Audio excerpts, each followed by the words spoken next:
രാവിലെ ഞാൻ നോക്കുമ്പോൾ പപ്പായ മരം ഒടിഞ്ഞ് കിടക്കുന്നുണ്ട്. പിന്നെ ഞാനൊന്നും നോക്കിയില്ല. കുറേ പപ്പായ എല്ലാം കൂടി എടുത്ത് ഞാനങ്ങ് കൂട്ടി കട്ട് ചെയ്തിട്ട് വെറൈറ്റി രീതിയിൽ എന്തെല്ലാം എങ്ങനെ കട്ട് ചെയ്യുക അതെല്ലാം കട്ട് ചെയ്ത് വെച്ച് കുറച്ച് ഫ്രഞ്ച് ഫ്രൈ കഴുകിയ ശേഷം പിന്നെ കുറച്ച് ഫ്രഞ്ച് ഫ്രൈസ് ഉണ്ടാക്കാമെന്ന് വിചാരിച്ച് നീളത്തിൽ കുറേ കട്ട് ചെയ്തു.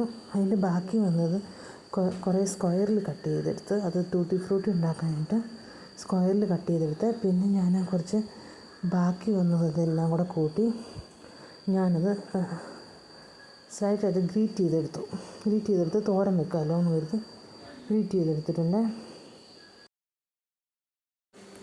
സ്ക്വയറായിട്ട് കട്ട് ചെയ്തെടുത്ത് പിന്നെ ഞാൻ കുറച്ച് ഗ്രേറ്റ് ചെയ്തെടുത്ത് എന്നിട്ട് തോരൻ വെക്കാനായിട്ട് കേട്ട് പപ്പായ ഗ്രേറ്റ് ചെയ്തെടുത്തത് അതെല്ലാം കൂടെ ഞാൻ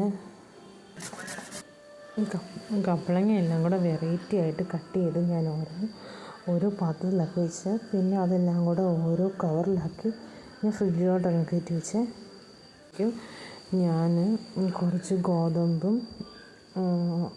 അരിയും പൊടിച്ച് അരിയുണ്ടി ഉണ്ടാക്കാനായിട്ടുള്ള ഒരു സെറ്റപ്പിലായിരുന്നു.